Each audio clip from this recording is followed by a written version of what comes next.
नमस्कार दोस्तों, विनायक क्लासेस प्रयागराज के यूट्यूब चैनल पर आप सभी का हार्दिक स्वागत है। दोस्तों, जैसा कि आप सभी को बिल्कुल पता होगा कि अपनी जो ईवीएस की क्लास है वो बिल्कुल सिलेबस के अकॉर्डिंग चल रही है, जिसमें हम लोग विस्तृत तरीके से 13 क्लास को पूरा कंप्लीट कर चुके हैं। आज आपका ये 14वें नंबर का क्लास है, जिसमें हम लोग विस्तार से चर्चा करने वाले हैं कोयल, उल्लू और कबूतर के बारे में, क्योंकि ये पॉइंट्स आपके जो एग्जाम पॉइंट ऑफ व्यू से काफी महत्वपूर्ण है और आपके एनसीईआरटी बुक में भी शामिल किया गया है। यहाँ से हर बार आपको 1 से 2 क्वेश्चन देखने को मिल जाते हैं।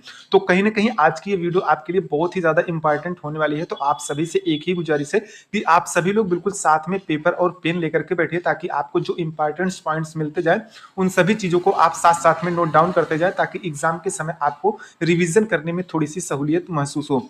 तो चलिए दोस्तों, बिना किसी देरी के आज की क्लास को शुरू करते हैं, जिसमें हम लोग सबसे पहले कोयल के बारे में देख लेते हैं। उसके बाद जो जो आपको टॉपिक मिलते जाएंगे उन सभी चीजों के बारे में मैं आपको बिल्कुल विस्तृत तरीके से बताता चला जाऊंगा। तो सबसे पहले अगर हम लोग कोयल के बारे में नंबर 1 पर बात करें, तो यहाँ पर देख सकते हैं कि कोयल जो है वो कुकू कुल का पक्षी होता है, जिसका वैज्ञानिक नाम यूडाइनेमिस स्कोलोपेकस होता है।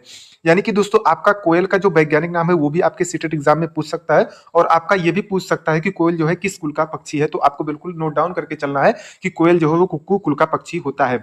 नंबर 2 पर बात करें तो कोयल अपना घोंसला खुद नहीं बनाती है, बल्कि वह अपने अंडे कौवे के घोंसले में देती है, और कौवा अपने अंडों के साथ कोयल के अंडों को भी सेकता है। यानी कि जो कोयल होती है वो अपने अंडे कौवे के घोंसले में देकर के चली आती है, और कौवा ये जान नहीं पाता है कि ये हमारा अंडा है या फिर कोयल का अंडा है, तो वह अपने अंडे के साथ साथ कोयल के अंडे को भी से देता है। अब दोस्तों, अगर वहीं पर नंबर 3 की बात करें, तो ये आपका क्वेश्चन बार बार पूछा गया है कि ऐसे कोयल जो नर होते हैं वही सिर्फ मीठा गाना गाते हैं। यानी कि मैं आपको बता दूं कि जो कोयल मीठा गाना गाते हैं तो आप उन्हें समझ जाइए कि ये नर कोयल होते हैं।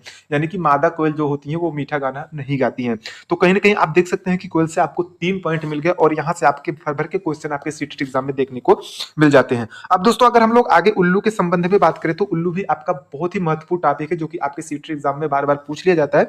तो यहाँ जो भी आपके एनसीईआरटी बुक में दी गई थी उन सभी चीजों को बिल्कुल हमने यहाँ इस पीपीटी में शामिल कर लिया है। यानी कि इससे बाहर आपको उल्लू से कोई भी क्वेश्चन देखने को मिलने वाले नहीं है। तो आपके जो यहाँ पर 5 पॉइंट है उन्हीं को बिल्कुल आपको नोट डाउन करके रखना है और चीजों को याद करके रखना है, ताकि एग्जाम में अगर आपके उल्लू से प्रश्न आए तो वो बिल्कुल भी गलत ना हो। अब दोस्तों, नंबर 1 पर अगर हम बात करें, तो उल्लू जो है एक ऐसा पक्षी है जिसे दिन की अपेक्षा रात में स्पष्ट दिखाई देता है, इसलिए यह रात में अधिक क्रियाशील होता है। यानी कि दोस्तों, जो उल्लू है वो रात में ज्यादा सक्रिय होता है, क्योंकि इसे दिन में ज्यादा कुछ चीजें दिखाई देती नहीं है। यह ज्यादा चीजों को रात में स्पष्ट तौर पर देख पाता है। यह क्यों देख पाता है, इन सब चीजों पर भी हम चर्चा करेंगे। हालांकि इससे जुड़ी जानकारी मैंने आपको कुछ पिछली वीडियो में दे रखी है, लेकिन यहाँ पर मैं आपको सारी चीजें बिल्कुल क्लियर कर दूंगा कि उल्लू को रात में ही स्पष्ट क्यों दिखाई देता है। नंबर 2 पर बात करें, तो उल्लू अपनी गर्दन पीछे तक लगभग कह सकते हैं कि 270 अंश तक घुमा सकता है। यानी कि ये भी क्वेश्चन आपसे पूछ सकता है कि वह कौन सा ऐसा पक्षी है जो अपने गर्दन को पीछे तक लगभग 270 अंश तक घुमा सकता है। तो आपको उत्तर में बिल्कुल उल्लू सही कर देना है। वहीं पर दोस्तों, अगर हम लोग नंबर 3 की बात करें, तो नंबर 3 पर देख सकते हैं कि इनकी आंखें मनुष्यों की तरह सामने होती है। यानी कि दोस्तों, जैसे हम लोगों की आंखें सामने होती हैं, वैसे उल्लू की आंखें भी सामने होती हैं। तो यहां से भी आपका क्वेश्चन बन सकता है, तो आप इसे भी नोट डाउन करके रख सकते हैं। नंबर 4 पर बात करें दोस्तों, तो देख सकते हैं कि यह सभी वस्तुओं को सफेद और काली ही देख पाती है, क्योंकि उल्लू एक निशाचर पक्षी है। आप सभी को बिल्कुल पता है कि यदि ये रात में चलती है, रात में सक्रिय रहती है, तो जाहिर सी बात है कि ये एक निशाचर पक्षी की श्रेणी में आती है। लेकिन ये रात में ही क्यों स्पष्ट देखते हैं, क्योंकि इन्हें जो चीजें होती हैं वो सफेद और काली दिखाई देती है। जबकि आपको पता है कि कुछ पक्षी ऐसे होते हैं जो बहुत से कलर को देख पाते हैं, लेकिन एक उल्लू ऐसा पक्षी है जो केवल सभी चीजों को सफेद और काली ही देखता है, इसलिए इसे रात में ही दिखाई देता है, और इसी वजह से ये रात में सक्रिय रहती है। नंबर 5 और सबसे इंपॉर्टेंट लाइन की बात करें, तो जो उल्लू होते हैं वो पेड़ के खोखले भाग में अपना घोंसला बनाते हैं। तो दोस्तों, यहां से भी आपसे क्वेश्चन पूछ सकता है कि जो उल्लू होता है वो अपना घोंसला कहां पर बनाता है। तो दोस्तों, देख सकते हैं कि उल्लू से जुड़ी जो भी जानकारी थी वो मैंने आपको बिल्कुल विस्तृत तरीके से देने की कोशिश की। अब उम्मीद करते हैं कि उल्लू से संबंधित आपके कोई भी डाउट नहीं बचे होंगे। अब दोस्तों, वहीं पर अगर हम लोग बात करें कबूतर के बारे में विस्तृत तरीके से, कबूतर भी आपका बहुत ही इंपॉर्टेंट टॉपिक है, क्योंकि यहां से भी आपके क्वेश्चन बार बार सीटेट के एग्जाम में बन जाते हैं। बात करें दोस्तों नंबर 1 की, तो देख सकते हैं कि कबूतर जो है वो शांत स्वभाव वाला पक्षी है, इसलिए इसे हम शांति का प्रतीक मानते हैं। यानी कि इसे शांति का प्रतीक भी कहा जाता है, क्योंकि कबूतर जो है वो बहुत ही शांत स्वभाव का पक्षी होता है। कबूतर जो है केवल हर्ष यानी कि खुशी के समय गुटुर की आवाज निकालता है, पीड़ा व दूसरे अवसरों पर वह नहीं बोलता। यानी कि दोस्तों, जब कबूतर को पीड़ा महसूस होती है तो वह अपने आवाज को नहीं निकालता है, लेकिन जब वो खुशी रहता है, यानी कि जब भी आपको कबूतर गुटुरगू करता हुआ दिखाई दे, तो आप ये समझ लीजिएगा कि कबूतर इस समय बहुत ही खुश है, तभी वह गुटुरगू की आवाज कर रहा है। यानी कि दोस्तों, आपको यहां से 2 चीजें मिल गई कि हर्ष के समय कबूतर गुटुरगु की आवाज निकालता है और पीड़ा के समय पर वह कोई भी आवाज नहीं निकालता है। नंबर 3 पर बात करें तो कबूतर का प्रयोग कुछ लोग पहले समय में चिट्ठी को पहुंचाने के लिए करते थे, क्योंकि यह किसी भी देखे हुए स्थान को अच्छी तरह पहचानता है और उसे भूलता नहीं है।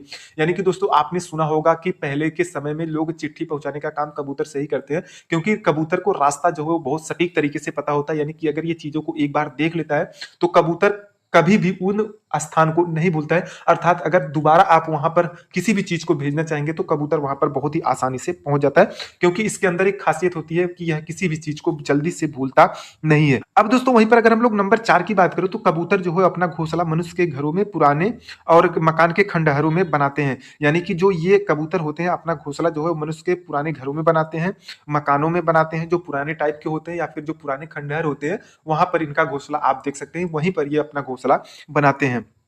नंबर 5 और सबसे इंपॉर्टेंट लाइन की बात करें तो जो कबूतर होता है वो दानों को पीस करके भोजन के रूप में ग्रहण करते हैं, जबकि कुछ अन्य पक्षियां होते हैं जो भोजन को अपने निगल जाते हैं, लेकिन एक ऐसा जो कबूतर पक्षी होता है यह अपने दानों को पीस करके यानी कि चबा करके खाता है। तो दोस्तों देख सकते हैं कि यहाँ पर आपको कुछ महत्वपूर्ण पॉइंट्स थे जो आपको सीटेट एग्जाम में बार बार पूछे जाते हैं। यानी कि दोस्तों वीडियो भले ही छोटी थी लेकिन यहाँ से आपको भर भर के क्वेश्चन देखने को मिलने वाले हैं। आई होप दोस्तों, उम्मीद करते हैं कि आज की वीडियो आपको बहुत ज्यादा पसंद आई होगी और आप चीजों को बिल्कुल नोट डाउन करके रखे होंगे, क्योंकि ये आपका बहुत ही इंपॉर्टेंट टॉपिक है। आपको यकीन नहीं होता है तो आप पिछले साल के क्वेश्चन पेपर को उठाकर देख लीजिए, आपको सेम टू सेम यही क्वेश्चन सब मिलने वाले हैं। तो दोस्तों उम्मीद करते हैं कि आज की वीडियो आपको बहुत ही अच्छी लगी होगी। वीडियो अच्छी लगी हो तो वीडियो को एक लाइक जरूर कर दे, वीडियो को उन दोस्तों के पास भी शेयर कर दें जो आपके साथ सीटेट एग्जाम की तैयारी कर रहे हैं। और अगर आप अभी तक चैनल को सब्सक्राइब नहीं किए तो आप चैनल को सब्सक्राइब भी कर लीजिए, ताकि हम जब भी वीडियो को अपलोड करें तो उसका नोटिफिकेशन आपको तुरंत मिल जाए और आप उसी के अनुसार अपनी सीटेट ईवीएस की तैयारी को कर सकें। तो दोस्तों यहां तक वीडियो देखने के लिए आप सभी का बहुत बहुत धन्यवाद। मिलते हैं किसी एक नई वीडियो में किसी एक नई टॉपिक के साथ, तब तक के लिए नमस्कार।